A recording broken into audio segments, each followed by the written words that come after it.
उपमुख्यमंत्री अजित पवार यांच्या पिंपरीतल्या बैठकस्थळी मोठा गोंधळ उडाल्याचं पाहायला मिळालं। माजी नगरसेवक, पदाधिकारी आणि समस्या घेऊन आलेल्या नागरिकांची इथं मोठी झुंबड उडालेली होती।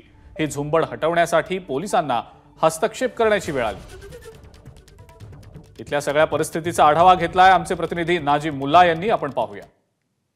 मध्ये उपमुख्यमंत्री अजित पवार आलेले आहेत। ते त्यांचे माजी नगरसेवक, पदाधिकारी आणि शहरातल्या काही व्यक्तींना भेटतायत, जे अनेक समस्या ज्यांच्या आहेत त्या सोडवण्यासाठी इथं आलेले आहेत। परंतु इथं एकच झुंबड उडालेली आहे आणि ही उडालेली झुंबड नियंत्रणात आणण्यासाठी पोलिसांना सुद्धा हस्तक्षेप करण्याची वेळ या ठिकाणी आलेली आहे।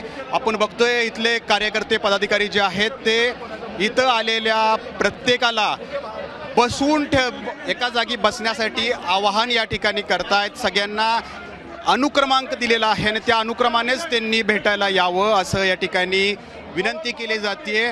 एकेकाची नावं घेतली जात आहेत, परंतु इथं इतकी झुंबड उडाली आहे की ही झुंबड नियंत्रणात आणण्यासाठी अक्षरशः पोलिसांना हस्तक्षेप करण्याची वेळ या ठिकाणी आलेली आहे। हे जे कार्यालय बघतो, या कार्यालयात अजित पवार बसलेले आहेत आणि ते एकेकाला बोलवून भेटण्याचा प्रयत्न करतायत, परंतु बाहेरची ही परिस्थिती अक्षरशः गोंधळ उडवणारी आहे। कॅमेरामन अमोल गवाळेसह नाजिम मुल्ला, एबीपी माझा, पिंपरी चिंचवड। एबीपी माझा, उघडा डोळे बघा नीट।